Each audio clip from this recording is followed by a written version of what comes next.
زما نوم ساجان دی، د هلمند ولایت د ناوې ولسوالۍ اوسېدونکی یم. یو په دغه باغ کې کار کوو، نو دا شفتالو بس شکوو د ورځې تقریبا یو نیم خروار 2 خروار داسې اندازه شکوو، نو بیا بازار ته وړو. په بازار کې هم ښه قیمت لري. من داسې وبولو چې په 500 600 افغانۍ یو من شفتالو خرڅېږي.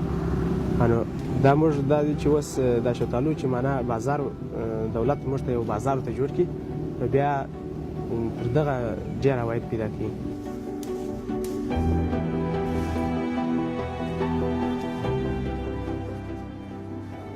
موږ دولت څخه دغه هیله ده چې موږ ته یو ښه بازار ته جوړ کړي. نو بیا دا میوه چې بیا داسې میوه ده چې نن دې وشکوي که سبا دې ونه ایستي بالا بیا خرابه ده، بیا نه دغه کېږي نه خرڅېږي نه بیا ورستېږي.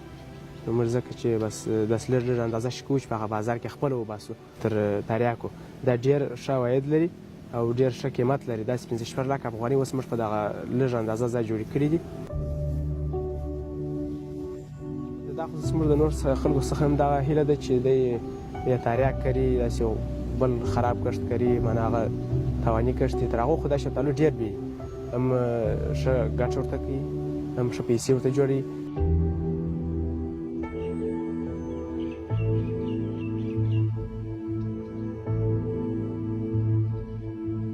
دا داسې حاصلات نه دي، کله اوس غنم چې دي، کله اوس انار چې دي، کله اوس سنتروزه و ګرینګي چې دا شیان چې دي. دا داسې میوه ده چې یو من یې په 1000 روپۍ په 1200 روپۍ دی. تقریبا په کال کې 50 نفره ماته راځي، وایي د دې پیوند راکړه، د دې نال راکړه.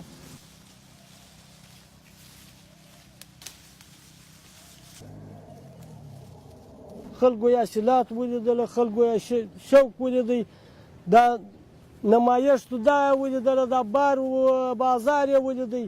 نو اوس دغه چې اوس دغه 60 جرې په مځکه تاریاک کې د دغه یوې درختې حاصلات هم موږ ته نه راکوي. د کوره متواني کې مګر د دې وسایي یې موږ ته نه ده راکړې.